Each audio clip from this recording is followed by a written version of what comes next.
గ్రహాంతరవాసులు ఉన్నారా? ఉంటే ఎక్కడున్నారు? వాళ్ళ ఉనికిని కనుగొనడం మానవులైన మనకు సాధ్యమా? సాధ్యమైతే ఇన్ని సంవత్సరాలుగా ఎందుకు వాళ్ళ వివరాల కోసం వెతుకుతున్నాం? అక్కడక్కడ కనిపించారు అనే వార్తలు తప్ప అసలు విషయాలు ఎందుకు బయటికి రావట్లేదు?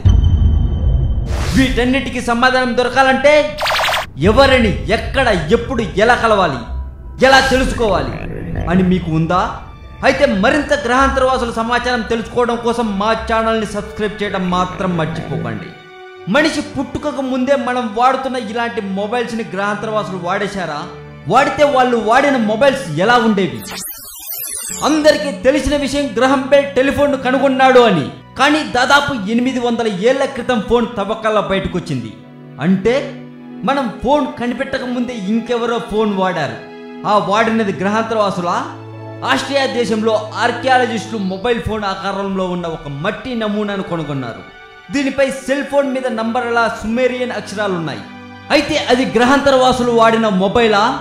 మెసొపొటేమియాలో క్రీస్తు పూర్వం 3500 నుంచి 3000 సంవత్సరాల మధ్య సుమేరియన్లు అభివృద్ధి చేసిన లిపిలో ఈ అక్షరాలు ఉండటం ఇంకా విచిత్రం.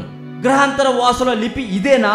దీనిని కనుగొన్న శాస్త్రవేత్తలు ఇది 13వ శతాబ్దానికి చెందినదిగా గుర్తించారు.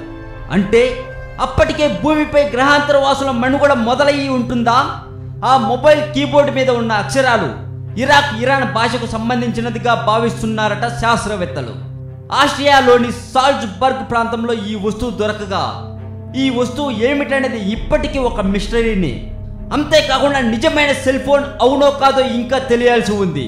గ్రహాంతరవాసులు ఉన్నారు అనటానికి, వాళ్ళు మనకన్నా చాలా తెలివితేటలు కలిగిన వాళ్ళు, టెక్నాలజీలో మనకన్నా ముందు ఉన్నారు అనటానికి ఇవే నిదర్శనాలా?